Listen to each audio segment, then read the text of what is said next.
Hello and welcome to Facts on Film. I am your host, Hannah Ogilvie-Young, and this is a podcast where we discuss all things fact representation in film, TV, and wider media. And this episode, I am joined by horror film critic, editor at whatascreenpodcast.com, and the co-host of Gore Things Pod. It's Ygraine Hackett-Cantabrana. Hello, Ygraine. Hi. Thank you so much for having me back on the podcast. I know. I was thinking, when was the last time you were on? I think you were here to talk about Criminal Minds was the last time. It was, yeah. That was the last one. That was the last one. And we're here to talk about something different, very different, I want to say. As someone who's not a Criminal Minds fan, I'm going to go out on a limb and say this is a very different, very different film. Completely different. Oh, good. Well, I'm so glad to have you back, and I really appreciate you, because I literally asked you days ago if you have the time to come on the pod, because the biggest film potentially of the year has come out in the horror genre at the very least, 28 years later. And I watched it on Thursday on the preview night. I think you watched it the night before at the critics screening. Is that correct? Yeah, I can't remember. Yeah, it was one of those days, one of the preview screenings anyway here in Ireland. Yeah, and then because I remember I saw your story that morning before I saw it, and I was like, interesting. I wonder why Ygraine wasn't potentially that hot on it, because I'm so pumped. And then I came out the screen and going, I know exactly why Ygraine might not have been that pumped for it. So I'm so happy we can talk about it in depth today. Just for the listeners, we are going to have complete spoilers in this episode from the very beginning, and because I myself won't be able to go, well, that's a spoiler, I shouldn't say that right now, because my brain doesn't work that way. So just FYI, if you haven't seen the film and you're interested in this conversation, perhaps watch it before, but also spend your money however you want to spend your money. You know what I mean? I'm not going to make you go watch this film. So, commercial review, we've got released literally June 2025, directed by Danny Boyle and Alex Garland, who are the team coming back from 28 Days Later. And then this is the third in the 28 series. 28 Days Later in 2002, 28 Weeks Later in 2007.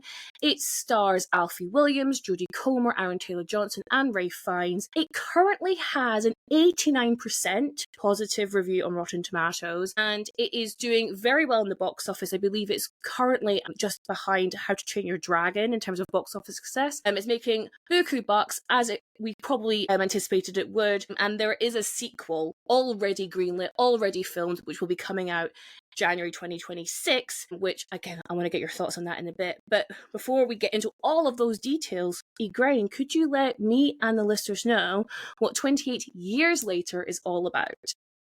So it centres itself on an island just off the mainland of Britain, where this community have kind of come together, and they've gone back to the good old days of old Blighty, and they're doing things for themselves and trying to protect themselves against the infected, which are on the mainland. And it primarily centres itself around this family that consists of Spike, who's a 12-year-old boy, his dad Jamie, played by Aaron Taylor-Johnson, and his mother Isla, played by Jodie Comer. His mother Isla is sick in some way. They don't know what it is. It makes her very disorientated. It causes her to forget things and also to get really bad headaches. His dad, Jamie, takes Spike out onto the mainland one day to get his first kill of an infected. They get chased by an alpha, and when they come back to the mainland, Spike learns that there once was a doctor on the island, but he now lives on the mainland, and so Spike wants to take his mother to meet this doctor and potentially have her diagnosed, and he could possibly cure her of whatever is going on with her. Perfect. Okay. Let's go in. Let's get into deep breath. Let's deep breath, everyone. Everyone deep breath. Let's get into this. So my first question for you, Ygraine, is what is your relationship to the 28 ... series? Were you excited for this latest installment? I was so excited. I'm such a huge fan of 28 Days Later. It changed what we think of as the zombie. I know, obviously, people are very picky about this, and they're like, they're not zombies, they're infected. Danny Boyle has said it's a zombie film, so if Danny Boyle says so, then it's a zombie film. It changed the face of zombie films. It made us find, it made us see that zombies weren't just these shuffling slow ghouls, could be virus infected very fast. It kind of brought the horror back to the zombie genre. It made them really scary. And so, yeah, I love the griminess of the first one. Now, 28 weeks later isn't great, but sure, look, it's there, it's within the canon, it's grand. But yeah, I was so excited. The trailers made it look really like dark and kind of just right up my alley. And yeah, I was seated for this like day one. I was absolutely seated. Yeah, no, I couldn't agree more. Like 28 Days Later is one of my favorite films of all time. It scared the shit out of me as a kid. And I completely agree. It is a zombie film.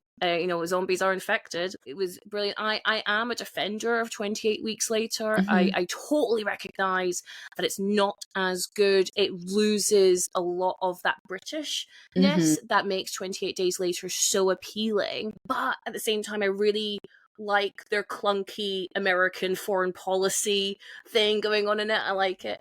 And then so yeah, for this I was like, I'm ready. Not only have you got another entry into this series. I hesitate to call it a franchise because it's only the third one, but you have Boyle and Garland back as well, which Garland has gone off to do some incredible feature films, some incredible stories like Ex Machina, Annihilation, whatever your opinions are on men, but that is divisive, which will definitely feed into this film. He's gone off to become a real name in Hollywood, and obviously Danny Boyle has had great success, maybe lesser success as the years have gone on more recently, but definitely still a name in British cinema that piques people's interest for sure. So I think all the cards were there for me of going, this is going to be an absolute banger. I am, like you say, I'm seated, I'm locked in. Give me post-apocalyptic British zombies, please. And yeah. Well, let's get into it. So, you mentioned the story. We're following this family, right? This quite young family with Jodie Comer and Aaron Taylor-Johnson playing parents to a 12-year-old boy. And we're seeing both of their kind of parenting styles at work. So we see Jamie Aaron Taylor-Johnson, he's very, what's the word? Sensitive, or he's very aware of how his son is perceived or how he moves through the world. And we see this at the very beginning because Spike's going onto the mainland for the first time, right? And before they go on to the mainland, the village elders are there, and this woman says, I do think he's too young. Usually we see men going to the mainland when they're like 14, 15, and Spike is 12. But like Jamie's like, no, he's ready.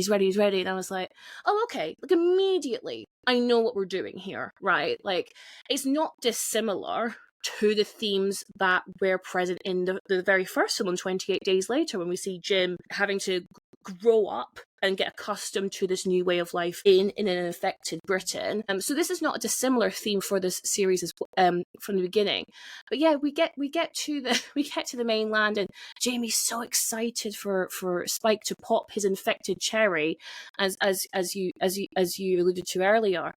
We're confronted with this new version of the infected, which again is really interesting because the whole premise of this film, how the trailer's been set up, is that we've evolved. The infected have evolved, and they'd have had to have been, right, Ygraine? Like because at the end of 28 weeks later, like we understand the life cycle of these zombies are 28 days, like, hence the title. Like, of starvation and thirst, but so they've evolved. But the first version of the infected we see are what they call the slow lows. And Ygraine, could you describe what the slow lows are like to the listeners?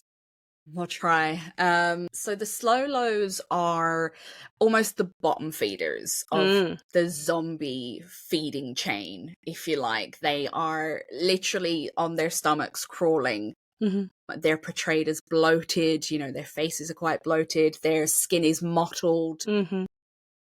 They are, we first see him and he's like slurping worms. It's kind of portrayed as if they've been sedentary in, marshland or boggy landscape, and so they've become bloated. Yes. However, this is one of my main problems. Is the rage zombies of 28 are not dead bodies. They're not corpses. And so why would you have infected that are seemingly bloated from like water-based decay. To me, it doesn't make sense. And so you get this depiction of a larger body, a fat body, as the bottom of the food chain. They're, yes, almost not dangerous. They're, something to laugh at almost. yeah, And yeah. I just don't understand why they are there. Because, we have this thing in the previous entries where they were like, the zombies are starving, that's how they die, blah, blah, blah, blah, blah. But, like, surely if the zombies are bigger, they've been eating well, they've had, they've been eaten, and if they're bloated, then I don't know, it's very confused the way they've decided to introduce these types of zombies. Because they're not dead. So why would a zombie be bloated if they're not dead? Yeah, and I agree. And I think from a storytelling point of view, I think it was really interesting how I guess we've completely skipped past the opening scene, but the opening scene takes place on outbreak year, like 2001, 2002. So we've seen your traditional 28 infected zombies. So I guess maybe from a storytelling point of view, they were like, oh, well, we don't want to show that again yet. Let's introduce this a new evolved or devolved, right? Yeah. Infected, and also like if you you mentioned it's like an easier target, and I was like, I guess like they've gone, well, Spike, this is his first kill, this is like an entry level kill. But the problem coming into it so many years later is they have an established lore, and they've tried to use this idea of evolution, which I don't think is necessarily bad, but I think they've tried to use this evolution to subvert the lore that has already been established. And so you're right, we've got these Slolos, which are fat beings, and I think that's really important, especially when you compare them to your regular infected and then your alphas. These are the only larger bodied infected we see. I'm questioning, are they Slolos, as they call them, because they were fat victims of the rage virus, or has the rage virus caused them to kind of blow up, for lack of a better term, get fat, and it's like they're so fat they can't withstand their own weight, so they're just moving like slugs on the ground. And you mentioned bottom feeding, and 100 because they're slurping on these worms. I'm like, how much calorie can you get from a worm? And I'm just going, and especially when you compare it to, we see in these interesting animal documentary shots of the infected through this red lens we see kind of intercut throughout the film, and the regular infected, the alpha, are eating deer, whereas the Slolos can only eat worms, and like you say, they're not seen as a threat. There's just, as soon as I saw it, I went, oh, well, we have to discuss this, because even compared to like the villagers we see on the island, any other kind of human character we see, I didn't notice anyone fat of note, especially no one fat in a speaking role. And so this is like one of the very few times we see a fat body, and it's in such like you say, the grey mottled skin, they've got this slime on them as well. I don't know if you notice, they've got this slime, whereas the regular infected are all covered in blood. So I'm like, well, why are they slime? I understand that one of the themes of this film is animal kingdom, the infected animal kingdom. We have, like you say, bottom feeders, and we've got kind of like the middle of the ground regular infected, and then you've got the alphas. I guess I'm left with is the question of why. Ultimately, I come back to this idea of, I think they wanted the audience to be like, gross, you know? Yeah. And that's it. I think I'm remembering this correctly, but one of the SFX artists said that they wanted to kind of mold them on like a Junji Ito kind of look. So what's that? Sorry. Junji Ito, he is he's a Japanese artist, and he does a lot of like comics and cartoons, but he does like real, you'd recognize some of his imagery. Yeah. Okay, cool. Like real kind of like grotesque imagery. But it just gives me the thing that they're like, okay, we want something to look absolutely disgusting and to really repulse audiences, so we're going to make these zombies fat. And you're just like, but they don't have to be fat. You know that kind of way. It's like you could have had anybody, like any literal physical body with mottled skin, with slimy skin, slurping worms, and you would have been like, ew, gross. Yeah. Because worms are gross. Like 100%. Yeah. And especially when they make the purposeful choice to not have any bigger bodied actors in the ordinary infected roles. And again, I go, okay, I guess you're trying to tell me that because they run everywhere, there wouldn't be any fat zombies or fat normal infected.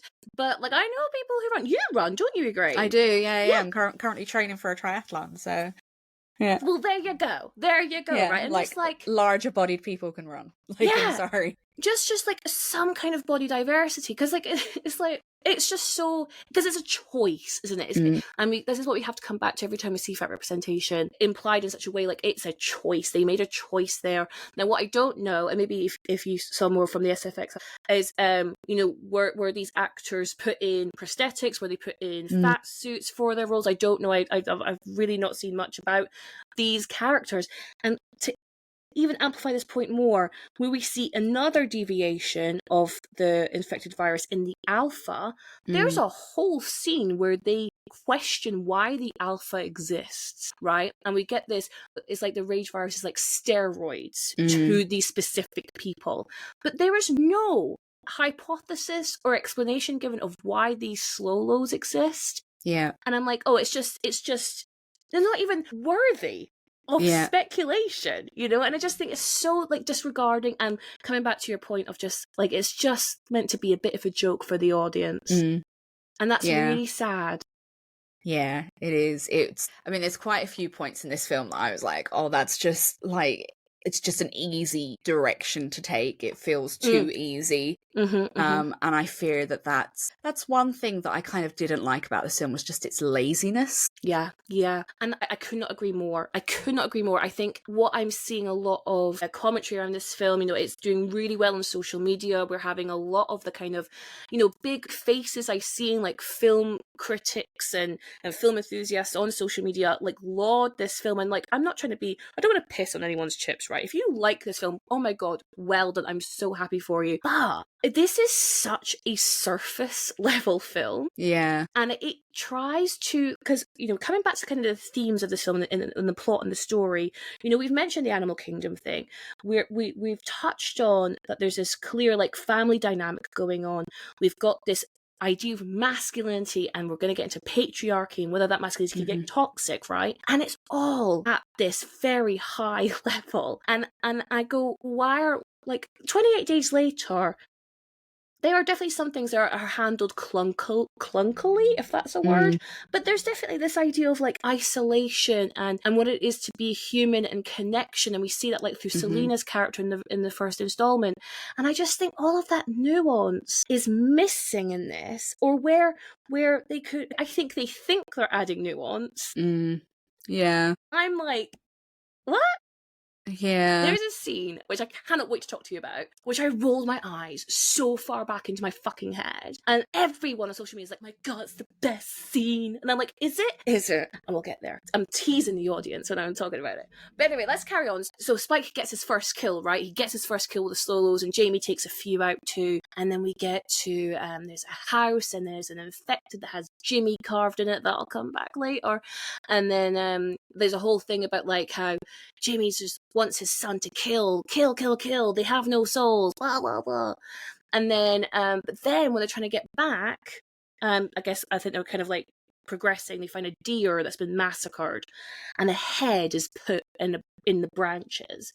And when Jamie sees that, he goes, oh, fuck. That means there's an alpha about. And we're like, shit, that sounds fucking... And that does sound terrifying. I mean, the infected are already scary. I don't need a massive muscle-bound one as well. And we see that our alpha of this family is confronted with the alpha of the infected. And this infected man can control the infected, and he can squawk, and they go after their prey. Very Animal Kingdom-esque.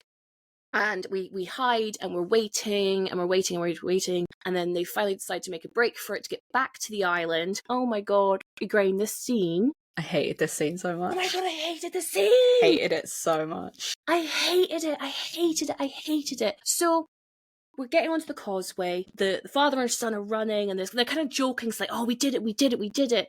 But then the alpha controls the birds.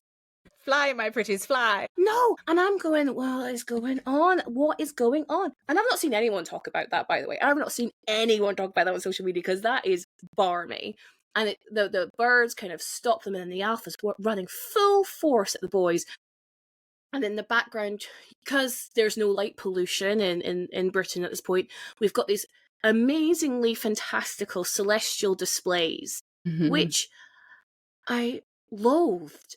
Yeah. I think it was the combination of the 28 weeks later level night shots versus this incredibly bright celestial display of, like, I don't know, supernovas and constellations here, and then this alpha just running full pelt at them, and then they finally, like, the defensive line on the village from the villagers managed to take down the alpha through like a fucking harpoon gun or something.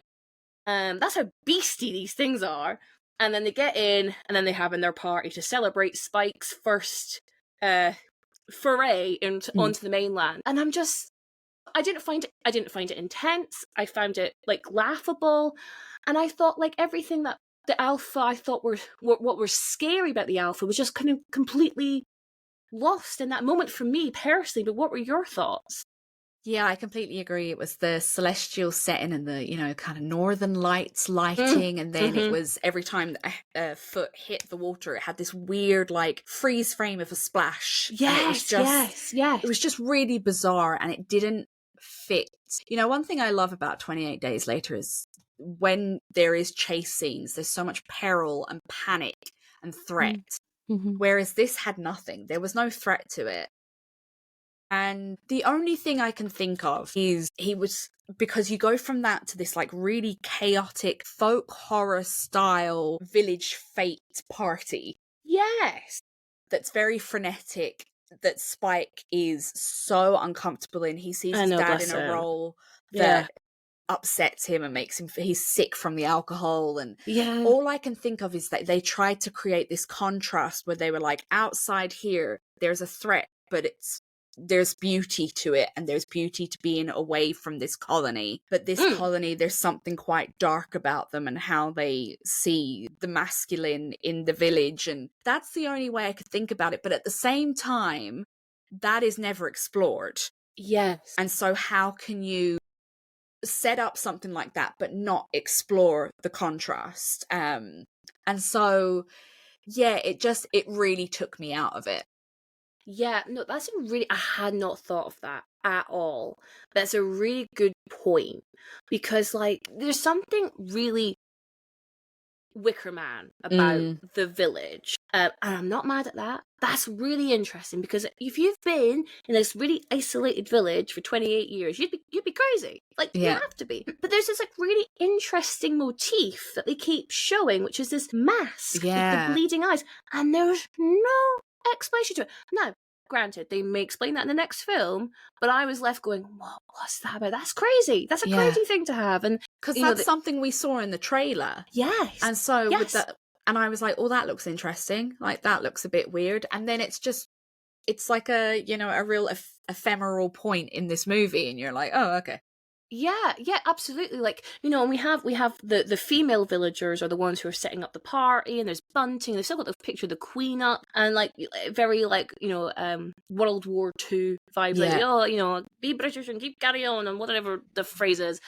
It's very that. And, like, I like your potential line of thinking there. But if that is what they were going for, it's not obvious. Yeah. And I guess as well, we're shown that from a very early in the film, like, this is the first act, that the alpha can be taken down. So from a sense of, like, peril, like you were mentioning, I go, oh, well, this is, like, the big threat of the film, right? Well, they can be taken. I mean, don't get me wrong, it takes a bit to get them down, but they're not invincible. So immediately I'm like, okay, well, there's always a chance then. Whereas I thought actually when they were running away from the regular infected and they were kind of doing the you shoot an arrow then I shoot an arrow thing, I thought that was well done. I quite liked that scene because it did feel really intense and very claustrophobic. Whereas I think with the Alpha, I just kind of got lost in the noise of the scene. But then bringing it back to the village, you know, you mentioned the whole masculinity thing at display, where we have Jamie talking to the crowd and they're like on bated breath. They're like hungry to know these tales of this 12-year-old boy, you know, assassinating, murdering these infected people, and he's you know, adding flourishes because of course, I mean, that's kind of what anyone does, but there's something so icky in the way that Jamie does it, and obviously it really puts Spike off, bless him. And then he's having beer and obviously he doesn't do well, but then we see that Jamie goes off with this woman they lingered on a little bit too long at the very beginning of the film, and I was like, oh, there she is. I think she may have even been wearing red, and I was like, oh god. And so he goes off with, I think her name is Rosie. She doesn't say she doesn't say a line, and they go to like some kind of like cave or crypt almost looking place, and Spike is followed, and we see that, you know, he's making out with Rosie, Jamie's making out with Rosie, and Jamie goes down on Rosie. This brings me to my next big issue with this film, which is a man like Jamie would not go down on a woman. He wouldn't! I'm being so serious. And it just fell. I was talking to a friend of mine, Nikita, she's actually been on the pod, she's part of Fat Lib London. And she mentioned, she was saying, like, it felt like they were trying to throw a bone for the women. Yeah. You know, this is a film that has not had any women in it so far, apart from Isla and the mum, but it's very, like, loose at the moment. And they were like, oh, well, Jamie isn't all bad. He will eat some puss. And I'm just like, no, he wouldn't. He is toxic masculinity running through the man's veins. He'll punch a wall at a moment's notice. He clearly hates his wife. Are you telling me? No way. I don't believe it for a second. So that annoyed me. And then poor Spike. I really actually like Spike. I think Alfie Williams does a really good job with his character, and he brings a lot of emotional depth to it, where I do think they also still struggle with his character development because it all happens very quickly. I don't know if you felt like that, because we get back to, you know, he gets back to his mom, and then this man mentions the doctor, Dr. Kelson, as you said, and he's like, oh, maybe he can help my mom. And so he's like starting like creating this plan that we've got to get mum to the doctor, but dad is like, no, not having it, basically. And he says like he basically says, oh, we don't go to him because he's a weirdo, because when I was 15 I saw him burning all these bodies and he waved at me and I thought no. And I was like, okay, that's kind of interesting, like this, you've made a decision at 15 and have never thought about it more. You've never matured past that decision. But Spike doesn't care. He's like, no, I'm gonna defend my mom, and he like pulls a knife on his dad. I was like, fucking hell, Spike. Where'd that come from? Where's that spunk come from? So we then get Isla off the island. I actually went to the bathroom at this point, Ygraine, so I actually don't know how that happened. He sets a fire in the wee little shop that they have, and so all the watch people have to go and try and put out this fire, and they've all got like teeny little buckets, and they're trying to put out this big fire with their teeny little buckets. On the little buckets, it's not like they're like surrounded by water or anything. Oh well. So then, but how does Spike tell his mum? How does he say we're going to go onto the mainland? Because I can't imagine she would have been. He just super goes. Keen. He goes, we're going to the fields. We're going to the beach. Leads her across the causeway, and they get into a field in the middle of. So there's quite a fair bit of walking done, right? Yeah. And then she goes, "Hang on, this is the mainland, isn't it?" And he goes, "Yeah." So, yeah. I'd come back by that point, and because we're looking at like an old street, aren't we? Yes. There's like all these like dilapidated houses, like terraced houses, and I was like, well, we're quite far in here, love. How come we've only just clocked it? But apparently that was just how the film was made. So yeah, so then I think the next thing that happens is they kind of do a bit of walking, and we see that like Isla's mental state. We knew it was bad, but it's definitely deteriorating, isn't it? Like she keeps on calling Spike dad or daddy. Yeah. Which I'm like, actually, that's a really interesting thing. Okay, cool. Like, there's a family dynamic here. We've got Spike becoming head of the house, basically, making the man of the house, making the decisions. She's seeing him as her father figure. But, you know, instead of, I don't know, looking into that more and what that means for Spike to all of a sudden have this parental role with his mum, it's used as a joke for when they are introduced to the Swedish soldier, Eric. Yeah. And I was like, oh, that's all that was for? Yeah. Yeah. I just feel like a lot of anything that has to do with a woman in this film is very pushed to the side or made a joke of. Yes, 100%. Like, even all the women you see in this film, all the mothers you see in this film, whether it's in the opening scene with the Teletubbies thing, whether it's Isla, or we'll get onto the pregnant infected later on, they're all killed in order for their children to survive, which is bullshit, if you ask me. And then the women are, or the other women are sexual objects of lust, in which we see with Rosie or the Swedish guy's fiance, who again is a joke. And it just feels like, I don't know, like, and especially when we think of Men, like, I'm a really big fan of the film Men. I actually really liked it, but I'm just like, how are you writing these women to be so two-dimensional? Yeah. When you've previously written, like, a film, Men, I don't know. I'm really confused about a lot of their choices when it comes to depicting women and people of color. Like, anyone that isn't a white man, basically. And it just gets up my back. I don't know. I'm very like, really? It's 2025? Do we have to? I could not agree more. Like, that is my biggest issue with this film. Is I am never going to be mad at a film, especially a horror film, which wants to explore the oppressive systems of patriarchy and the damage that toxic masculinity does to people. But I'm really fucking tired of those themes being explored exclusively in how it impacts men. And that is what this film is. I don't know how you can talk about the patriarchy, what it is to be a man, and completely fail to center women in that conversation. And it pissed me off. And I didn't like Men, but I know people did, and that's cool. Like, wherever floats your boat. But I just came out going, I am fucking sick of seeing this male-centered perspective when women are arguably the most impacted by those systems. And you're absolutely right. The treatment of women, they literally go, we can't have more than one woman in a scene at a time. Yeah. And I'm baffled by it. So we've got I love Jodie Comer. I love her. She is truly a generational talent. She is a chameleon. But she doesn't have a lot to do in this film because she's a plot device only. She doesn't have any character development. She doesn't have an arc. She is there for Spike's emotional development and a way for Spike to show that he's not being completely indoctrinated into the patriarchal dogma that his father follows. That's it. That is all her role is. And like you say, when they do bring up other women, so like when we get introduced to Swedish soldier, what's his name? Eric. Yeah. Eric, thank you.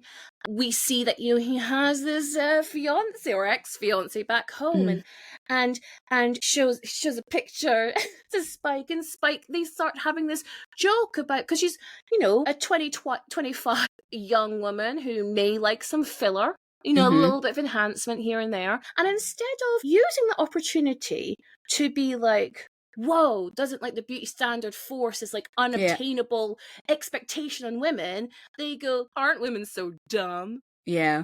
And it's no further commentary, Ygraine. It is a joke for the audience only. The laugh that got in my screening was big, and I went, oh shit, they've really dropped the ball. They've really dropped the ball in this theme. And I don't know how, like you say, Alex Garland, who is no stranger to this theme, annihilation, men, even Civil War, talks about the patriarchy and how women are impacted by it. How did he get this bit so wrong? Yeah. It just seems so basic.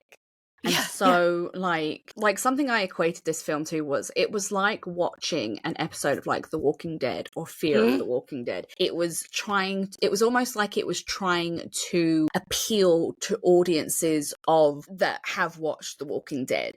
right. And so it's very base level. It feels like this Americanized version of Britain. And it Mm, just, I don't know, it just feels like laziness. Like we said before, just pure laziness. That they're like, all women are just a plot device. They've got no real characteristics of themselves. mm-hmm, mm-hmm, mm-hmm. And they're just there for a laugh, really. And Mm. it's all about men and the poor men's and etc. etc. etc. And you're just like, Couldn't agree just more.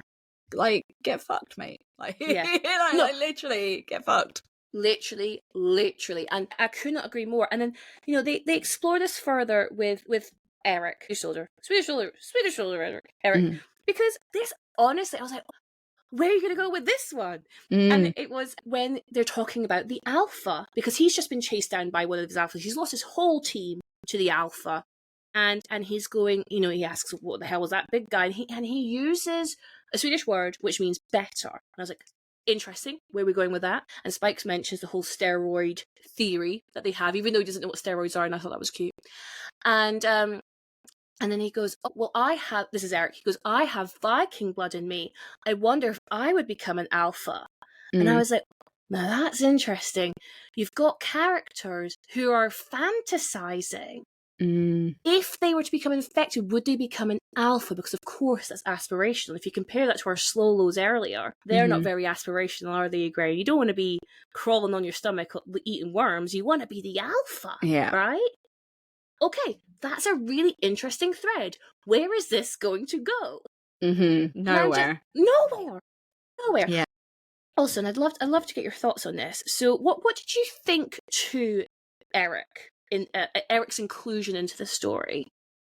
Didn't really understand it. Like, I was just like, Okay. why is he? I was just kind of like, why is he? I mean, I know they had to kind of show that, perhaps do this thing about Brexit and how, the UK is cut off from Europe now. But, like, is Sweden part of the EU?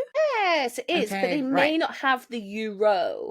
Right, okay. Right. Yes. There we go. Okay, well, yes. Geography and politics. Right. But yes, so obviously they were like, we're going to really drive home the whole Brexit thing and how Britain has been cut off from the rest of the EU who are thriving and they are going back to, past decades or whatever. And so I kind of understand that, but I found him so annoying, like so annoying. And when he's going on about like, I should have been a delivery driver and blah, blah, blah, blah, blah. And, they were trying to touch on this area of like, white masculinity, obviously bringing up the Vikings thing, which for some reason white men now think they're all Vikings and it's very linked to white supremacy.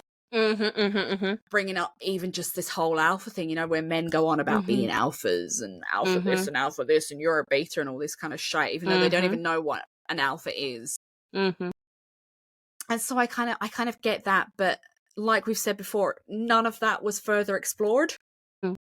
It was just very much like, oh, here's a possible theme, just a flash, and now we're going to move on. And you're like, hold on a minute. If you're going to bring up themes like white supremacy, like Brexit, like etc., etc., etc., go with it. Don't just be like, here's a possible theme and then move on. So I just found him quite redundant as a character. Almost as if they were like, okay, how are we going to get these characters from A to B? I know, let's introduce a soldier who can get them from A to B. Yeah, no, totally. Well, like when Eric or like the whole Swedish Navy little boat is introduced, I was like, oh, this could be really interesting because I wanted to hear how the rest of the world reacted. I don't need to see it. I just want to like have a conversation where, where is the rest of the world now? And so when Eric talks about delivery drivers, for example, and Spike doesn't know what delivery driver is. I went, well, no, he does, because there's a post office on the island. And there's no way they haven't explained what a post office was. And so that was dumb. But then I was like, the phone. Okay, cool. And then we see the ex-fiance, and like, oh, so nothing nothing has changed. Like, Garland had this really interesting opportunity to create an alternative timeline. You know, Britain has not been part of the global stage for 28 years. Has anything not happened the way it could have done if they were involved? But then, like, to your point, is like, oh, is it just a commentary on Brexit and how the UK really isn't as important to the culture that we thought we were? We thought they needed us more than need them and all that kind of stuff. And I'm like, I understand that as commentary, but it's not realistic, because the world would have changed if a whole island, if a G7 country was infected. Like, it would have massive ramifications. But instead he goes, oh no, nothing's changed. Nothing's changed. Yeah. And I was like, oh, that just felt really lazy and not as exciting, or potentially a missed opportunity. And I thought that's what Eric was going to bring, and it just turned out that he was just like you say, he was just a bloke. Yeah. He was just a bloke who was obsessed with being top dog, with being a weapon of violence, because that's what all men want, right? Apparently.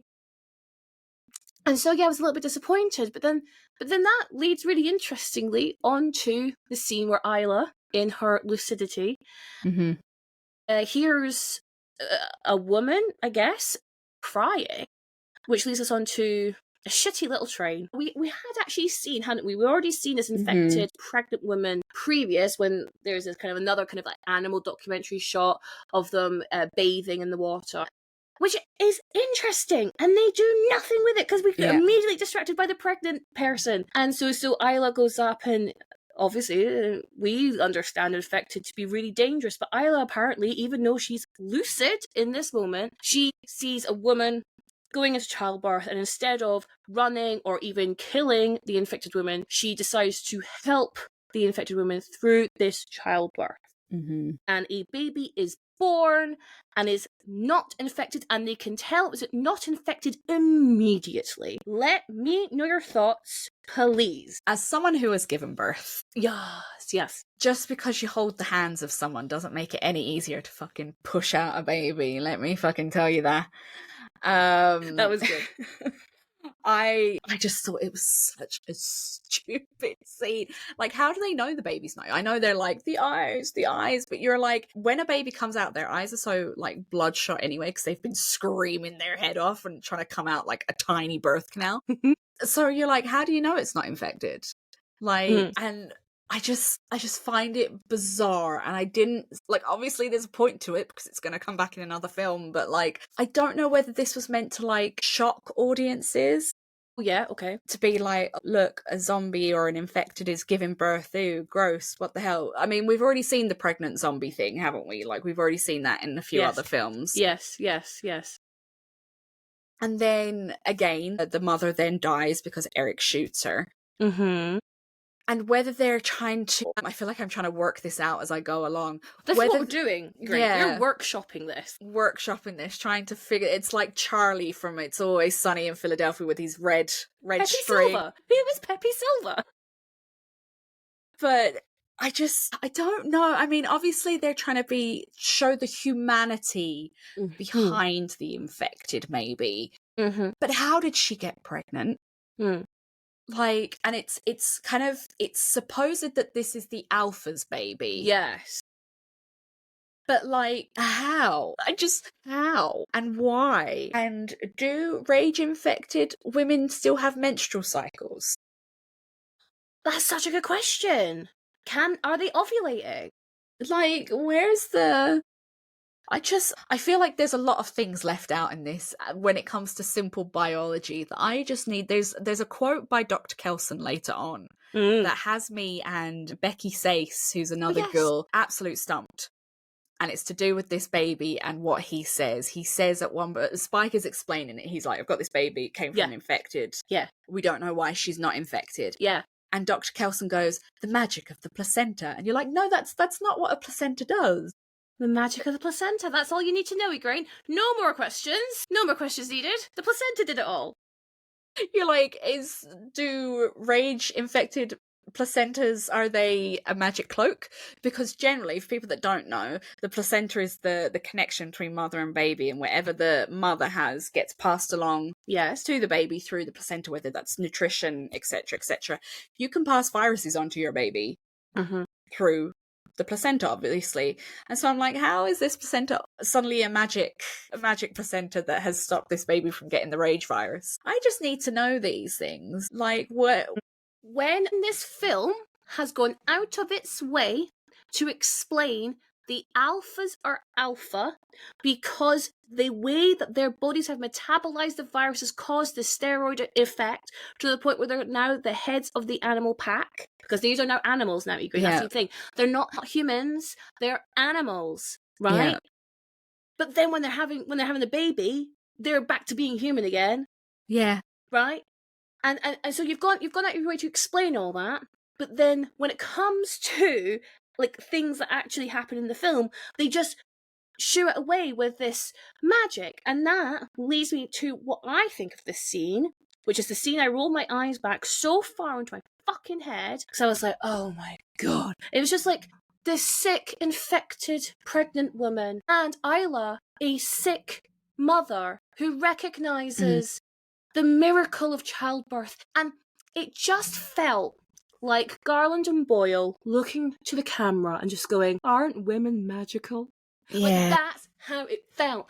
And I was like, you can't possibly think that while having a film that does nothing for women. It felt like another bone being chucked. And I was like, and this is a scene I've seen people go, oh my god, it was just... There's people online being like, oh, it just really reminded me of like just how amazing childbirth is and we're the bearers of life and just like how womanhood transcends disease and hierarchy. And I was like, what nonsense are you talking about? It does nothing of that. It is literally so patronizing to me. I am not a mother. But to your point you made earlier, which is this film goes out of its way to say that mothers must die for their children. Yeah. And if I was a mother, I'd be fucking offended. So I'm like, I am more than just another body to lie at my children's feet, you know? Yeah, and something as well that myself and Becky were kind of talking about was this idea of maternal violence and medical malpractice. Yeah. And how in, the real world, there's a lot of malpractice and medical violence perpetuated against women, particularly women who are pregnant or in childbirth. Yeah. And how there's this idea that, save the child before you save the woman, which is fine if that's your choice. However, let's see women as more than incubators. And I feel like this is something as well with what has happened in Georgia at the moment in the States, unfortunately with a woman who was basically kept alive just to incubate a baby that didn't survive anyway, I don't think. Yeah. But, and I feel like the portrayal of the women in this film really perpetuates that. That these women are nothing but sacrifices to let their children live. And it just, it's a bit like, women are just there to bear the children and then they're throwaway. Then they're, you can kill them off and no big deal. Well, that's literally what happens, right? Because then, before we know it, the alpha arrives, I guess, to find his baby. As you said, we don't really understand the mating practices of the rage virus, but we can assume because of how insistent he is to get to this baby and do what with? Because we've seen no other babies born in the wild from the infected. So we don't know what the alpha wants to do with said baby. But yeah, he kills Eric because whatever. And then it comes after Isla and Spike, who now have baby, and Alpha, who we will later learn is called Samson. He picks up the infected pregnant woman as if to make sure she's dead, and then throws her back down. And I was like, okay. So we really are. They're just disposable. And it's not dissimilar to what Jamie is doing with Isla. Like, oh, you're not well anymore, so I'm going to line up Rosie to replace you. Yeah. And so, it's like the rage virus and human men are the same. But But in all of that to be said, like, this again could be really interesting commentary on whether alphas are actually aspirational, especially talk about grifter culture and like having these alpha males, you mentioned earlier, no one even knows what that means, alpha males prey on young boys in order to emulate their behaviors, which tends to lead to extremist viewpoints and especially to use and abuse women.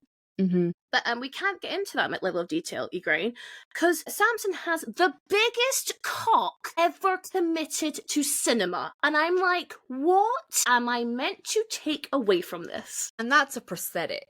Yeah. Yes, it is. I read somewhere, maybe in the Screen Rant, that it is a prosthetic. Yeah. I mean, I don't get what the thought was behind that. Whether it's like, oh, because he's an alpha, he's got a giant dong, and you're just like, because all alphas have massive penises. Yeah, and like, but the thing that kind of irks me about this, and I'm not an expert on this, and I'm not the voice for this. However, Alpha Samson is played by a person of color. He's the only notable person of color in this film. All the islanders are white. The majority of the infected are white. Yes. And the only notable person of color is the very angry big man with a huge dong. And if that's not chasing a white woman with a baby and a young child. Yep. And it's kind of like, are they trying to say something? Because I feel like it's just perpetuating damaging stereotypes. And again, like I said, I'm not the expert on this. I am not a person of color. I cannot have, a say on this. I'm just from my own, like, what I'm looking at, and it's giving me the ick. I'm just kind of like, why? I mean, I understand that they're trying to talk about maybe white supremacy and Britain being overrun by, like, the far rights and these people that just want white colonies and that, everyone else is out on the mainland and they're savages in inverted commas. But I feel like you could have done that without making it icky.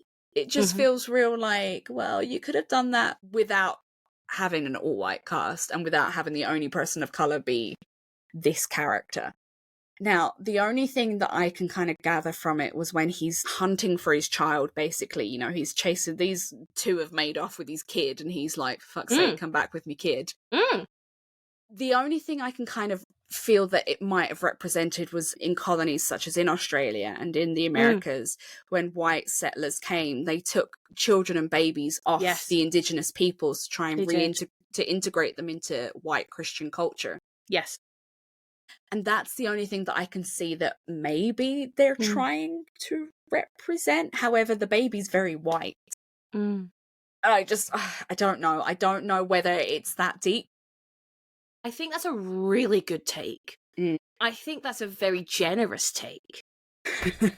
And I'll tell you for why. Because if they try to do that, then why would they make, quote unquote, the indigenous father be someone who rips the heads off white people? Yeah. And then I go, oh my god, are we just, is there any subversion? Are we just playing into tropes? Are we just using racist tropes? Will they commentate on this in the second film? We don't know. Especially because the second film's being directed by Nia DaCosta, who is a woman of colour. So I'm hoping that it does get a bit more rounded and we can kind of see what perhaps the first film was trying to do. I agree. Literally, like, I was going to round off this whole episode by saying I am fully willing to reevaluate this film based on what the second film comes out, because I will be watching it. I'm very intrigued, especially because of DaCosta. Like, I think having a woman's lens, a female lens in this world is necessary at this point. And so I'm very, very excited, especially the fact that she's a person of colour as well, in these very white films. All three of them are very, very white. And so I'm really interested to see how she interprets it. I can only hope. Only hope it closes some of these circles. But yeah, it's massive cock, Samson, great. And oh god, even that, like, when I saw it, I literally thought, like, this is so schoolboy. This is so, like, well, how else are we going to show that he's the alpha? Like you said, how else are we going to show he's the alpha? Well, he's going to have a massive dick. That's the Yeah. only way. That's the only way. And I just don't get it. I don't get as a woman. I don't get it. Yeah. Massive penises, not my bag. That looks terrifying. You know what I mean? Yeah. It causes a clench. You're like, Yeah. no thanks. Yeah, but I just think, like, I mean, it's such a stereotype that, like, men are obsessed with massive dicks, and it just felt really immature. It felt a very immature choice. But then I learned Spiker saved by Dr. Kelson, played by an iodinized Rafe Fiennes. And you know what? As late character entries go in films, this is a good one for me. Mm-hmm. I mean, Rafe Fiennes is good anyway, but he brings this, like, levity to his performance, which is really needed, I think, at this point. We're just like, what the fuck is happening? What the hell? And he takes this new family, because we now have a new baby, non-infected baby, to his bone temple. This is something that was utilized so much in the marketing for this film. I was very excited to see. I wanted to know more about it, because again, I don't know if you saw any of those, like, kind of like trailer theories. What could this mean on, like, YouTube and stuff? And I saw people going, is this a cult that worships the infected? It's not that at all, and it's actually this really empathetic and poignant sequence where we see that this Dr. Kelson, who was a GP in the before time, has made it his life's work to ensure that anyone who dies in, like, kind of his area is laid to rest and laid in memoriam for however long those bone towers can last. He doesn't discriminate between infected and uninfected because we're all human. He just has a very kind way, and where we've seen Spike, who has, like, a role model in his dad and then a role model in the Swedish Soldier, we get another role model, Dr. Kelson, but he's so different to the other men he's met. He's kind, which is actually such a rarity in this world, it seems. Yeah, I definitely get that. Yeah, it was trying to kind of, again, prove this contrast between Spike's dad, and, you know, Dr. Kelson. But again, I just felt it was real, like, you're either this or you're this. You know, you're either strong physically, who can physically protect his family, or you're a caring kind. I'm like, why not both?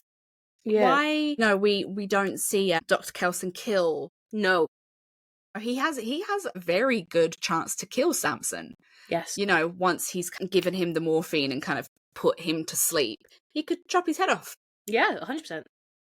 And he doesn't. That's fine or whatever. But I don't know. I just felt, again, it was very two-dimensional characters. And I guess the placenta comment as well put me right off him. I was just like, stop it. Stop it right now. You're a doctor. You should know better. So yeah, I mean, I completely, and you know, and also he represents, if we look at it from a COVID point of view, he represents the scientific community and, you know, those who dealt with the dead and the infected, you know, and he kind of represents that, and how a lot of people didn't believe the medical community and were like, no, we know better and whatever, we're going to ostracize, you know, medical professionals who know about this crap. I don't know, I still felt like it was just real lazy writing, and it just felt a bit too, oh, everything's hopeful, and I mean, I'm not a fan of hopefulness in horror films. I'm very much a fan of nihilism and despair. So that was a bit, and I mean, I guess the bone temples really kind of, they're very reminiscent of the ossuaries. Is that the right word? Of, you know, like Paris, or the crypts in Paris, or those in Prague or Italy. Yeah. And so it's very much, you know, representative of that. But I just wish they hadn't. Maybe it's the marketing that really rubbed me up the wrong way. And that's why, because they made it seem so sinister. Yes. But it's not. It's completely opposite. And I don't know whether that has rubbed me up kind of the wrong way. I mean, I went to see it again actually last night with some friends. And it still rubs me up the wrong way. Even when I went in with like no expectations. Yeah, I just feel like he was another facet of lazy writing when it came to writing men. It's like men are either masculine alphas, or they're weirdos because they're gentle, and it just Yes. just didn't sit with me. I think you're totally right, and I 100% get it.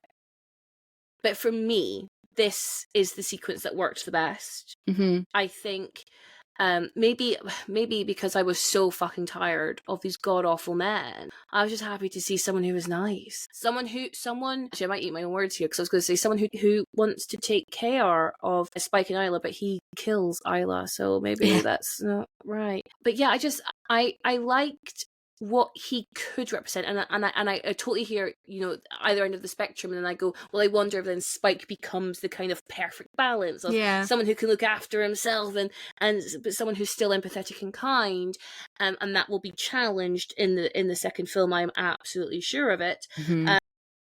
But at the same time, this is 28 years into living in this world. Surely a few more men, or even just people, should have found that balance before young Spike has. I do hear you, especially compounded with the commentary we had from Jamie, who's like, he's a weirdo. Like, you're totally right. It does really feed into that. But Spike's fulfilling his mission, right? He's like, well, you need to fix my mum. My mum's ill, and we have an examination. And it turns out, well, Dr. Kelson doesn't have the equipment, but he hypothesizes that Isla has cancer, and it has metastasized to her brain. And basically, in the land of Britain as it stands, there's nothing they could do. Because there is no medical infrastructure. So Isla says, I had my suspicions. And I'm like, babe, we didn't have to go through all this. So you could have just said at the beginning then. But Isla's whole point in this film is to show Spike his empathy, but also like her idea of parenting is to protect his innocence, and to give him a childhood, as much of a childhood as he could have in this life. She asks at one point, is your dad daft with you? Is he silly with you? Oh, my dad was silly with me, blah blah blah. So she wants him to be a child. So she has tried to protect Spike from the very morbid reality that she is 100% dying, and there's nothing they can do. But ironically, by withholding that information and making them go on this mission to Ralph Fiennes, he has lost his innocence, he has lost his childhood, because she forced him in to that father-parental role dynamic. But it is not explored at all. I don't know any kind of like apology, because she's lucid in these moments. She's aware, and then ultimately, she asked Dr. Kelson to euthanize her, which is very poignant, because we've just ruled in the UK that the right to die, that's just been voted in the House of Commons, and I was like, that's very, very clever timing from Danny Boyle and Alex Garland. But yeah, she opts to die at the hands of Dr. Kelson, and she leaves the baby in her son's arms, again reinforcing this idea that you are a parent, you are a responsible parent figure. And then Dr. Kelson does like his whole like bleaching of the skeleton ritual. I just love the way he comes back and he's like, here's your man, dumps the skull down in front of poor Spike. Like, how fucking that's traumatic would that be? So traumatizing. But I appreciate this might not have been your bag, because like you say, you like your nihilism, but when he asks Spike to find a place for his mother, and he picks the very top of the tower and he's positioned it so she's always looking at the sunrise, I was like, that's cute. I'm not mad at that. I liked it. Did you like it? Nihilistic Ygraine? No, I don't know, I just felt it was too sappy for me. Like, it is very sappy. No, you're absolutely right. It is. And I totally get that. It's an absolute personal taste. I would have thought it'd be great if he like tied her skull around his waist and was like... She's always with him. Yeah, like, because again, like, we don't see any trauma reaction. Yeah. Spike, in some ways, again, this might get built on in the later installments, but Spike is never traumatized by anything he's ever seen. And this is traumatic. This Yeah. is crazy what's happening. And I guess they're going to say, like, he's born and he doesn't know any better. But, like, like, on his village, they weren't handing you your mum's skull when she died. You know what I mean? This is new to him. Yeah.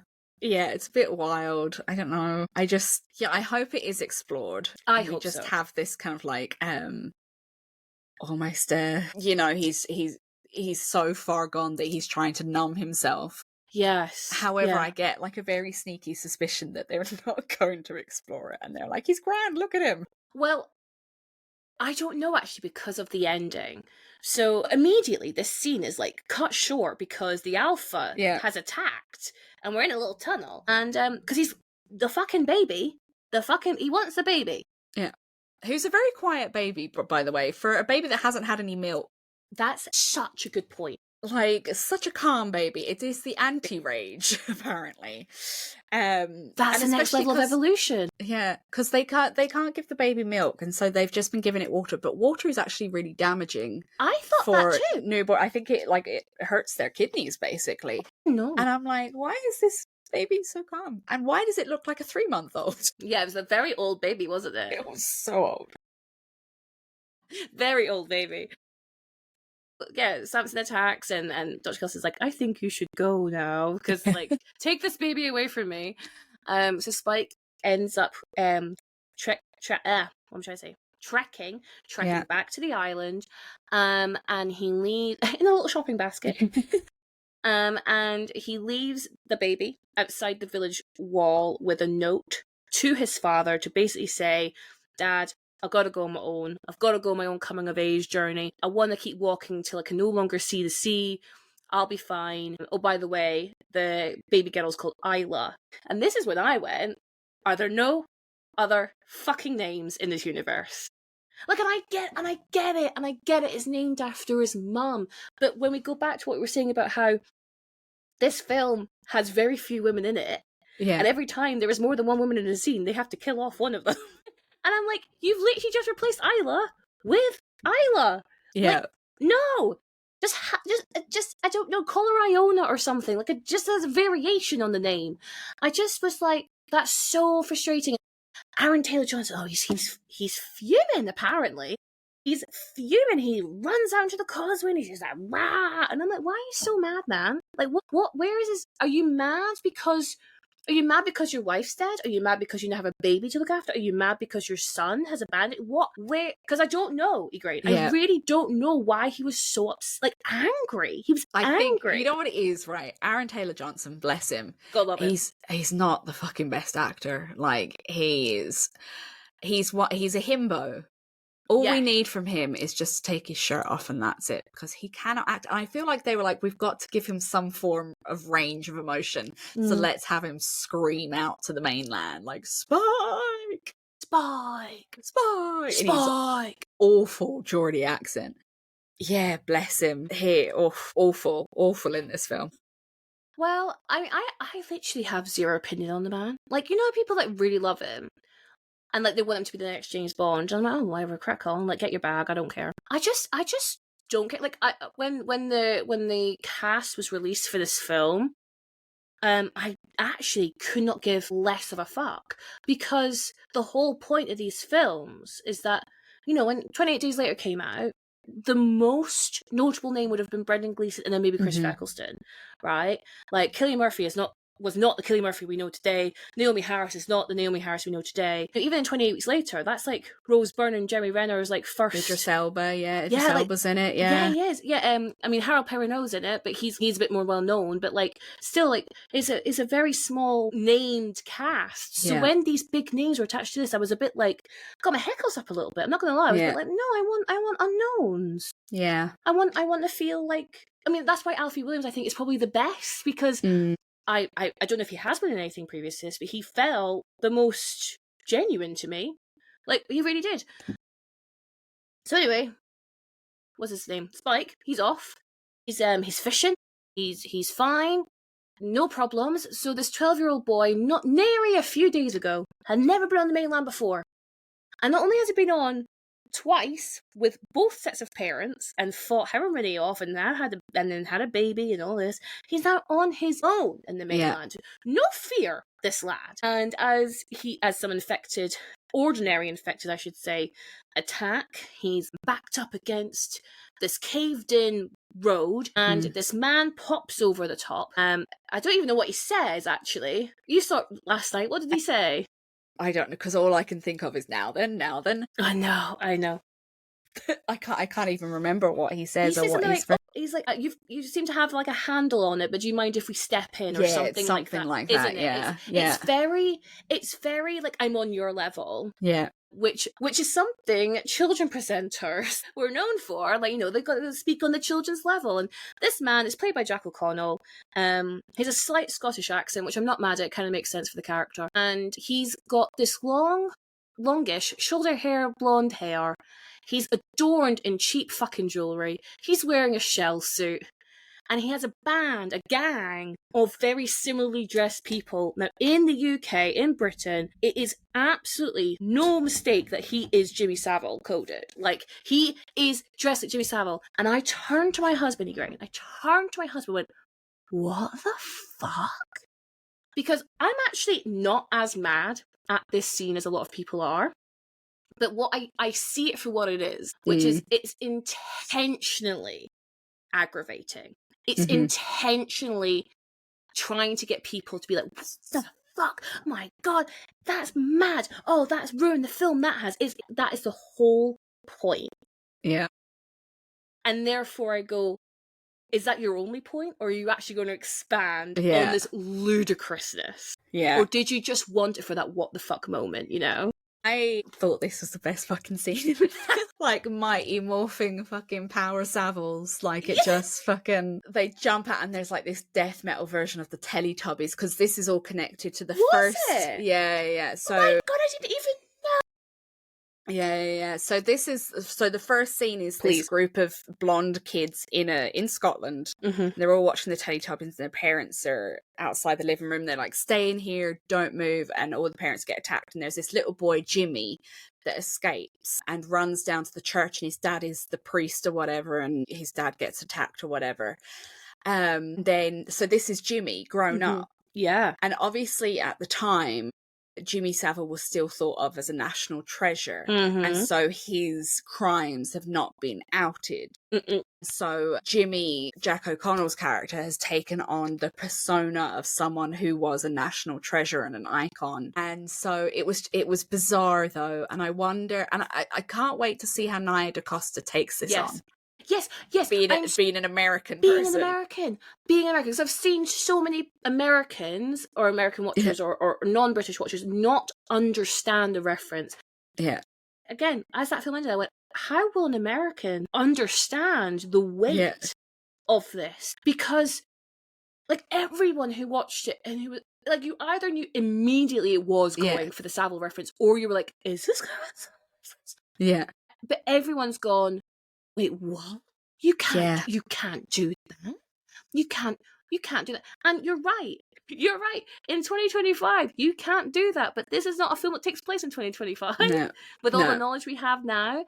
And I'm going, ooh, I guess we're going to, for me, if it does go down this line, I'm going, okay, clearly Jimmy, we've seen allusions to Jimmy throughout the film. We saw the man who's tied up with Jimmy carved on him. There's some graffiti on the building that's like, some kind of like Jimmy's coming type thing. So we know Here's Jimmy. Here's Jimmy, exactly. We know he's not a good guy. Yeah. And I'm assuming we're doing the whole, he seems like a friend, but actually he's the most evil fucker you've ever met. Just like Savile. I think it's going to be, I don't think it's going to be deeper than that. I think it's going to be just that, which I'm not mad at. Again, I'll see how it's handled. Obviously, like predicting how it will be handled. But what an ending! I know, yeah. What swing of an ending! It's thematically, aesthetically, everything. You're just like, what have I like fallen into? Is this like fucking different film altogether? Like, it's so because everything's been so muted. Like, Yes. the characters' clothes have been very muted. The colouring is very earthy. And then we get these people in, like you said, bright blonde hair, garish jewelry, like brightly coloured tracksuit bottoms. And you're like, have I taken an edible? Like, Yeah. what? I'm so, like, because a couple of weeks ago, I was watching Hellraiser 2 for my podcast, and I decided to have the great idea to have an edible. And then before I went to see this on Monday, I was like, will I take another edible? And I was like, no, because of the end scene. Yeah, you guys think about that. Wait. I need to be lucid for this. Yeah. Because I understand how actual batshit this is. I mean, but the thing is, Ygraine, like, you know, we've commented, we've criticised that this film has been very surface level, has been lazy, but then it takes this just ginormous risk, this leap, and I go, why weren't you doing that for the rest of the film? Yeah. I want that film. I want that. That would be so much more fun and crazy and batshit. Because again, like there's some weird moments we haven't talked on because there's other things to talk about. But like, there's some weird dream sequences. I say weird dream sequences. There's one dream sequence in this film, which, you know, the original 28 Days Later does have a dream sequence. But it's not explored any further than that. And that's okay in some ways, because in the first film, it's very realistic dream sequence. Like, Jim wakes up thinking that all of his friends have left him. But in this film, it's like Spike seeing his mum drowning, and he's seeing things caving in, but it doesn't go anywhere. It's not like, I was like, oh, is he like psychically linked or something? But it doesn't go any further than that. And then there's another weird scene where when he's in like the abbey with his mum, and they're camping, and the slow-lo comes and to eat his shoelaces because the slow-lo thinks they're worms, and someone kills the slow-lo.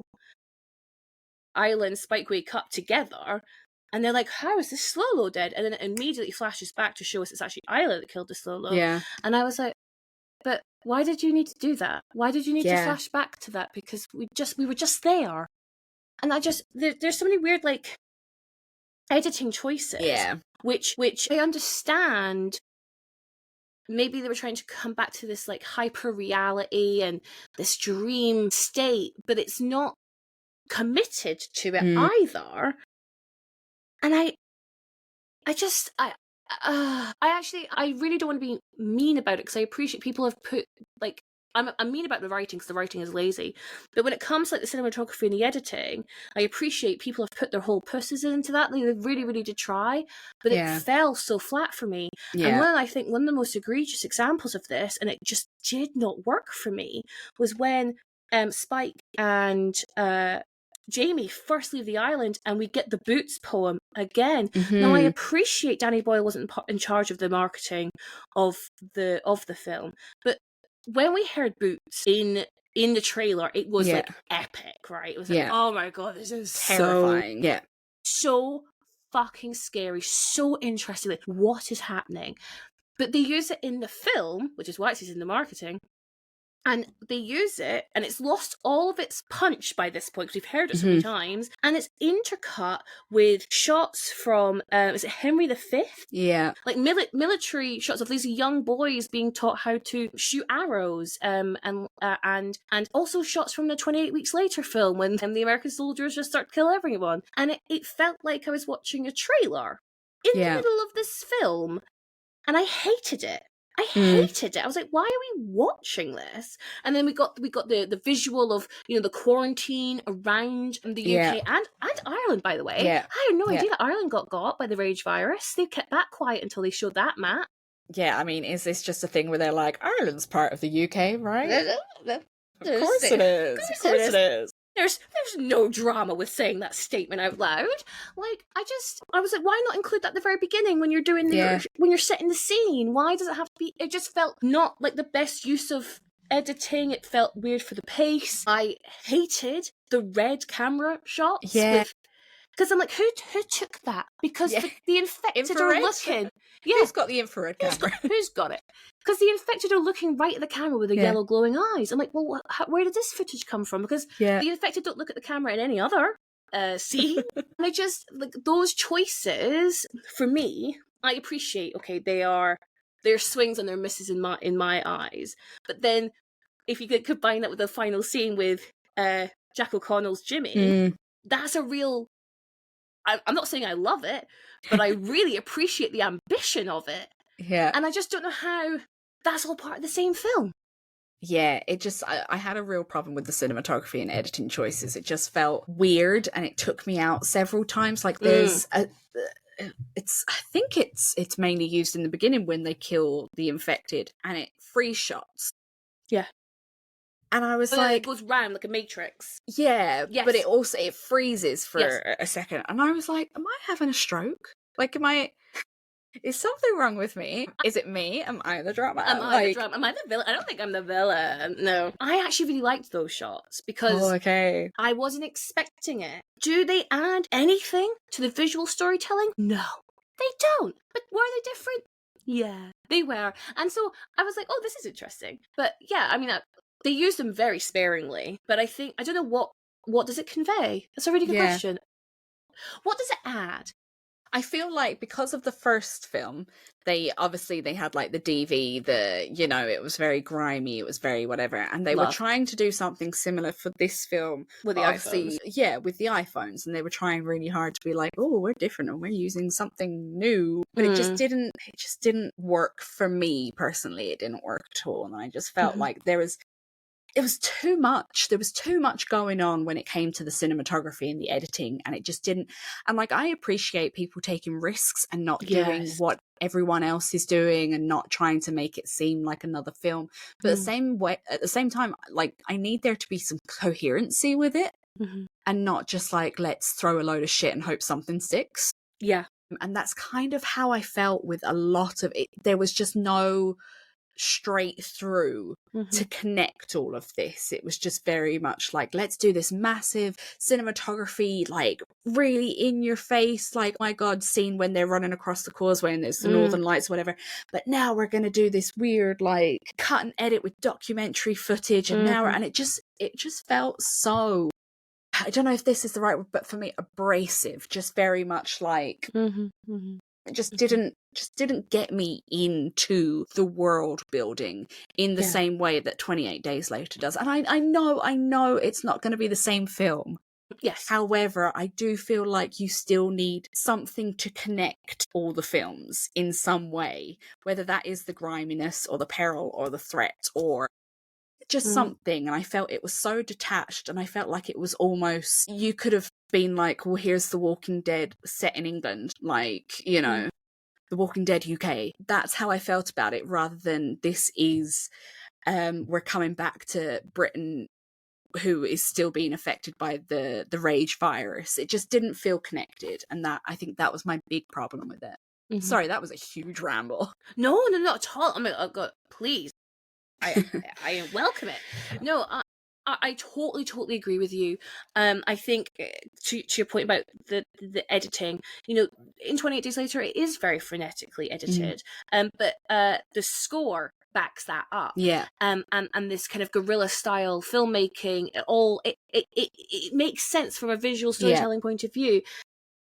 They have the very opening of 28 Days Later, we see at this laboratory in Cambridge where they're experimenting on the rage virus on the chimpanzees, but how they intercut the real life footage is, we see these scenes of humanity's atrocities and wars and murder and executions, and we pull back and it's this chimpanzee just being made to watch it. And that's how they intercut the real life footage and world build and set the scene. We understand immediately in that scene what is happening, whereas here it's literally spoon fed to us with these cut-in shots of this medieval army, and I'm like, I don't know.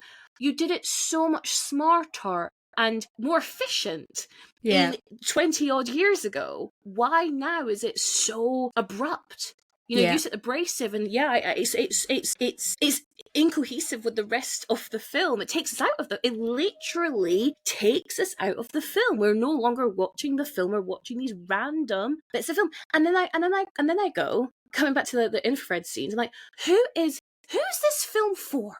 Who's cutting these scenes into this film? And that's a question we ask when we watch found footage films, right? Yeah, Like who have yeah. they edited this film for? And I know this isn't found footage, but in some ways I'm like, these editing choices, I go, who is this for? Is this for us? Is this the audience? It's not for the benefit of the characters that we're watching and we should be watching the film through. And in that, some of the, dialogue choices, some of the jokes they make are not for the characters in the film to laugh. It's for the audience to laugh at. And so again, you're constantly taken out of the world that they're trying so hard to build. And it did not work for me. I know 28 Weeks Later and also the BBC have used In a House in a Heartbeat to death. Mm-hmm. But I was really shocked they didn't use it in this film. Yeah. I thought they might have tied it all together with using that piece. Yeah. They did use another song from the first film. Yeah. I think near the ending, actually. Yeah. And I clocked that, but I was like, oh, but like In a House in a Heartbeat is like such a fucking banger, isn't it? Yeah. I was like, where is it? It's not here. Okay, so I just wanted to wrap things up before we get into like the ratings and stuff with what do you think will happen in the next film? I've not a bleeding clue, to be honest. Anything could happen, couldn't it? I don't know. Like whether they start to explore this like false idolism. Yes. I mean, it has come out that, I think it was Danny Boyle said, in this film we explore family, in the next film evil is explored. So maybe it becomes a lot more nihilistic, which I would enjoy a bit more. But is it going to be like we're now exploring humanity's evil through Jack O'Connell's gang? And I'm like, is it going to be as basically written as the first one is? Because I know I keep bringing it up, but if you look at shows like The Walking Dead, The Last of Us, they're already exploring the evils of humanity in a real basic way.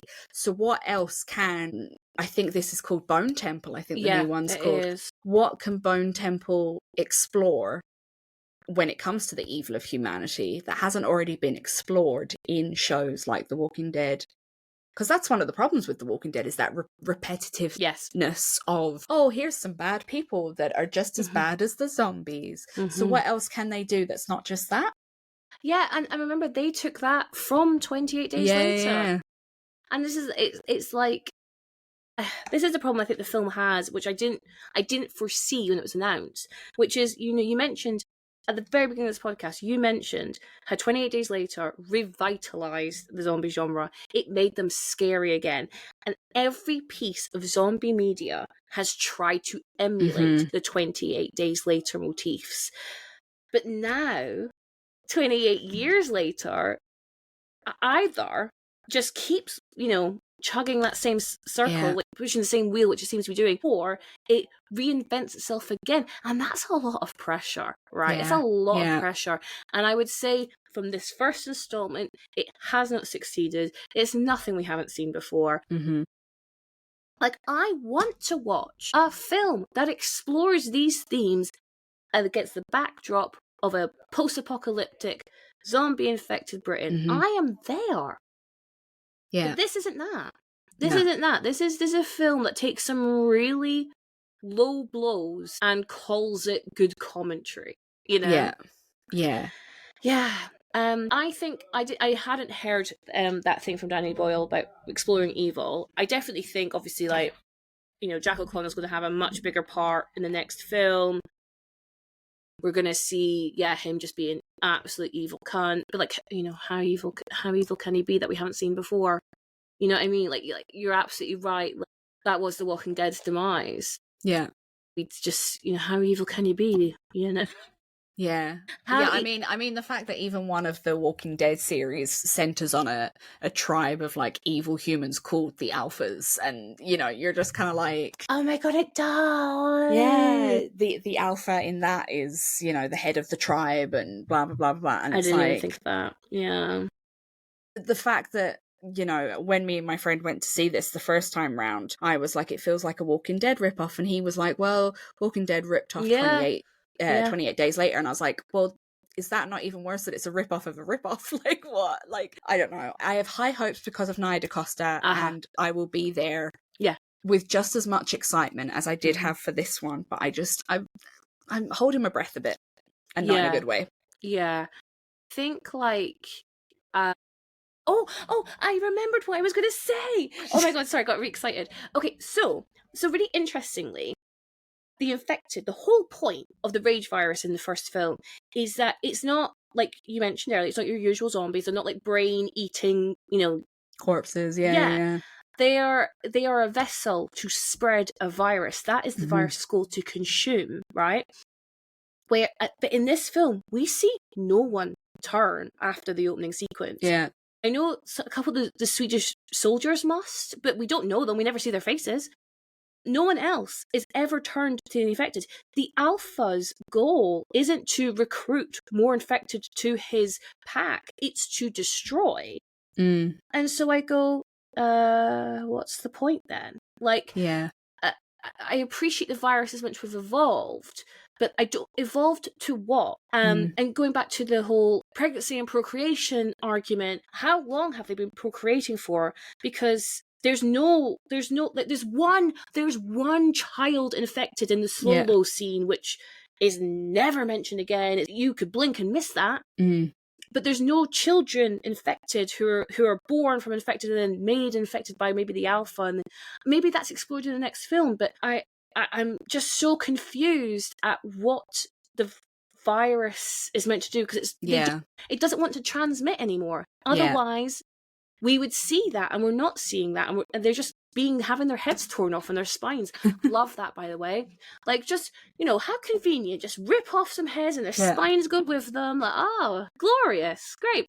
Do the infected eat the humans? Because we only ever see them eat the deer. Deer. Yeah. I have all these questions, and maybe they will be answered. Yeah. But I also, because so much was left on the table and never mentioned again, I go, was that just there for a beat? And you don't want us to focus, like the whole magic of the placenta thing. They just went, here's a line to keep the story going, you know? Yeah, no, I completely agree with you. There's just too much. I feel like they've just been like, well, the virus evolved, and we're meant to just go, oh, okay. Yeah, okay, I get it. But yeah, I just need some more. Whether perhaps they bring in outside scientists later on, or, whether they're going to go down that route. But yeah, I just need a bit more. I agree. Because in 28 Weeks Later, arguably, Robert Carlyle's role, he's like, seems to be like a more evolved infected. And I know that's like something people hate about the film, because he can avoid the napalm bombs, and he can avoid he seems to really fucking hate his wife, and all those kind of things. Again, these films do have a problem with like women, don't they? They really, really do. But yeah, like, so people were going, oh, he's like a more evolved version, maybe because he was born from a carrier of the infected, and maybe that causes something. But when he then spreads it, none of them are more evolved. So it's like, so that doesn't really carry out. So I don't know whether that's just like a bad plot point or what. But here, usually viruses evolve through generations and spreading and stuff. But there's not that many people. There's only so many people in the population. Like, I don't know that I just have. I appreciate this is just a fantastical horror film, but it's trying so hard to be realistic in some ways, and then asking you to suspend your disbelief in others, and I just get confused with what I meant to do. I know, yeah. I just feel like we need to get Danny Boyle on the line, or Alex, and just be like, here, got a lot of questions. Like I'm not trying to be a shady bitch. You know what? Like, something I have to give it credit for, even though this is the most backhanded compliment in the world. So me and my husband left this screening at like 11 p.m. on Thursday night, and we have spoken about it every day since then.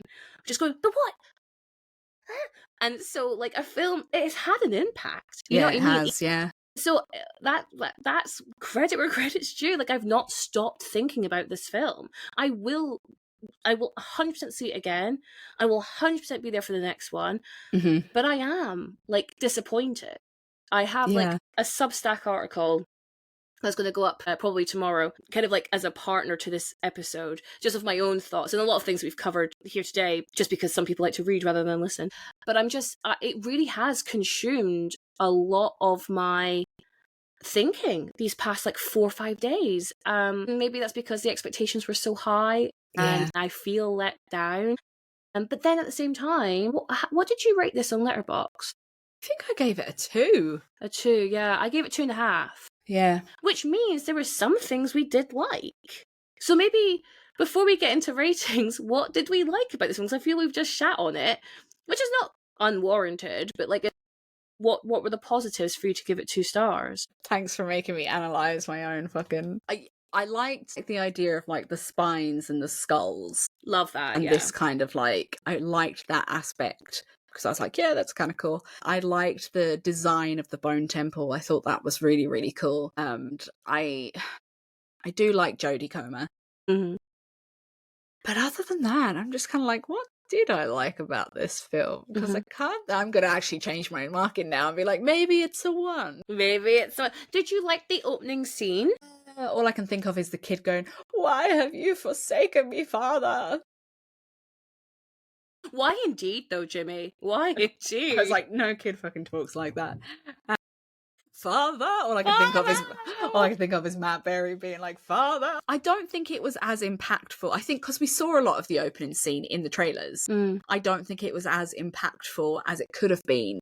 I thought it was really short. Yeah. I thought it was going to be a lot longer. You know, if you compare it to 28 Weeks Later, which has a fantastic opening scene, and that's like a good 10 minutes long. Yeah. And this is genuinely, maybe 3 minutes long. It's very short. Shit hits the fan really quickly. Something I wish they explored a little bit more, because they make a point to say it's in the Highlands of Scotland. Therefore, it would have taken a good minute to get up there. That's the middle of bumfuck nowhere. I know, I'm from there. Like, it would have taken it. They would have known this was coming. Why was there no more prep or some? I don't know anything. Yeah. But no, it just goes from like 0 to 11 in 30 seconds. Did think it was bold, even though it was off camera, just to like slaughter all those kids. Thought that was bold. So yeah, all right, crack on. But then it immediately cuts to like Jimmy apparently is able to escape the house and get to the church. I mean, how did you do that though, Jimmy?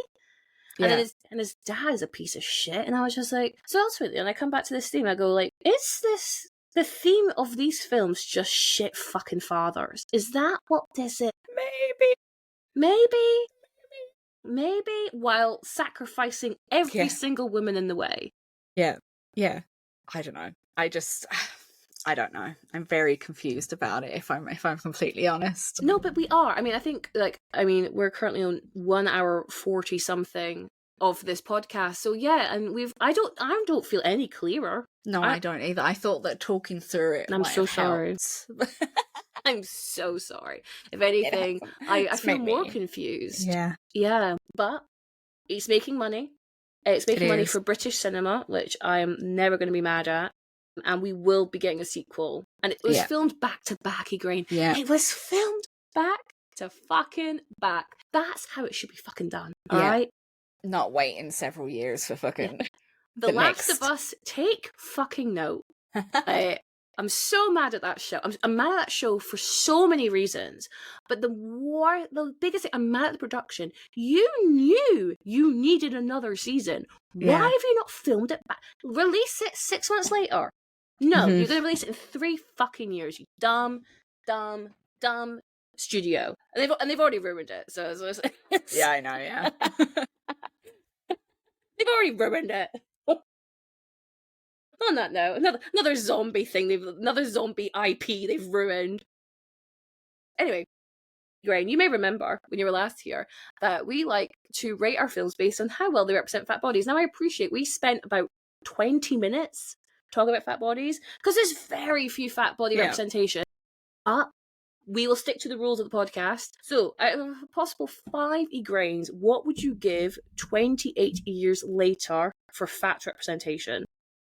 I'm going to go with 0, or perhaps half, if I'm being nice, but we're going to go with 0. I mean, I couldn't agree more. It's a 0, because, you know, I don't know whether your half was going to be like, at least we saw some fat people. Yeah. The bar is on the floor. Yeah. It's on the slow, low floor. Okay. Down by the worms. Down by the worms. Oh my god. They literally went, oh my god, fat people are at the bottom of the rung, aren't they? Let's literally... Ugh, arseholes. Arseholes! Anyway, yeah, it's a 0 Hannahs for me as well. Yeah. Like, I'll be interesting to see, because I don't know if much of the cast have been announced for the next film, but I obviously know, like, Alfie Williams, Jack O'Connell, Aaron Taylor-Johnson, and Ralph Fiennes are all returning. Apparently Cillian Murphy is coming back in the next one. I heard he was perhaps in the third one. I don't know them. I thought he was in the second. Maybe he's in the third. Also, maybe on he's that, in the second. Why are all the men called Jim or Jamie? Why are they all got the same name? So this confused me because obviously we've got these dodgy Geordie accents, right? And so I thought Aaron Taylor-Johnson's character was called Jimmy, right? And so when the body appeared with I don't know how you would say that. Jimmy. So that was really bad. So when all these like Jimmy signs, I was like, is that him? Yeah, I was like, is no one going to comment that some lad has like Jimmy carved into his...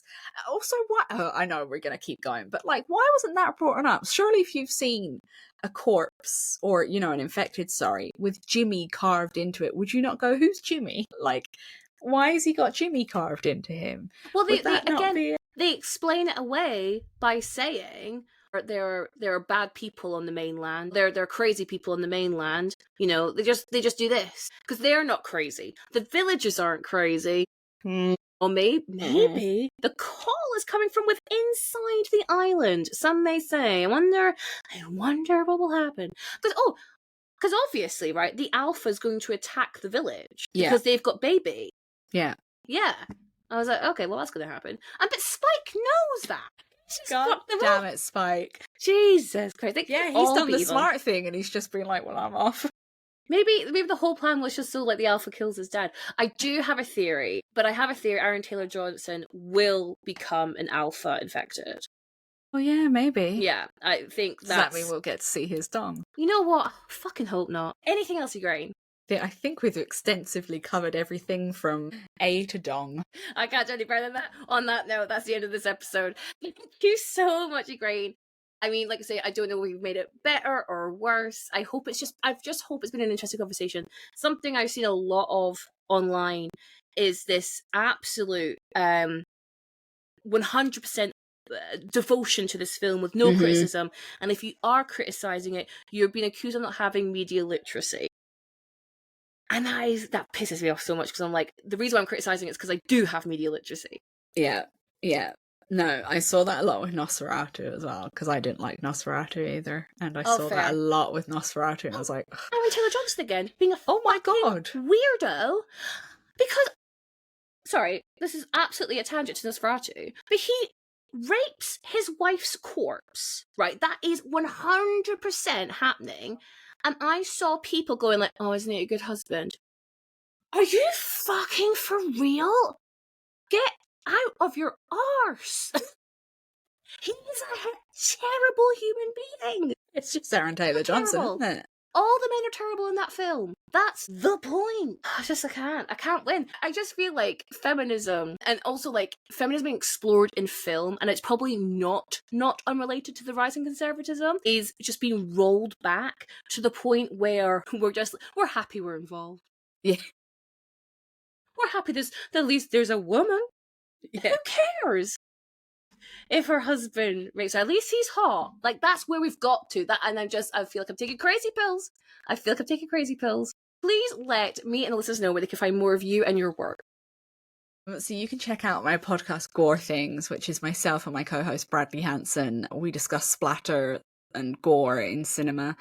You can find us wherever you listen to podcasts, and we are at gorethings_pod on Instagram. And you can check me out at What a Scream on Instagram as well. That's the place where I'm most kind of active on social media. And you can also check out the website, whatascreampodcast.com, for reviews and writings and all that fun stuff. Perfect. And the links to all of Ygraine's links will be in the show notes below to make it super, super easy for the listeners to give you a follow and keep up to date with your work. And the listeners can find the podcast at Fats on Film on Instagram and myself at Queen Bee Says on Instagram and TikTok. Thank you so much for listening, everyone, and we will catch you at the next episode. And remember to stay fat. Woo!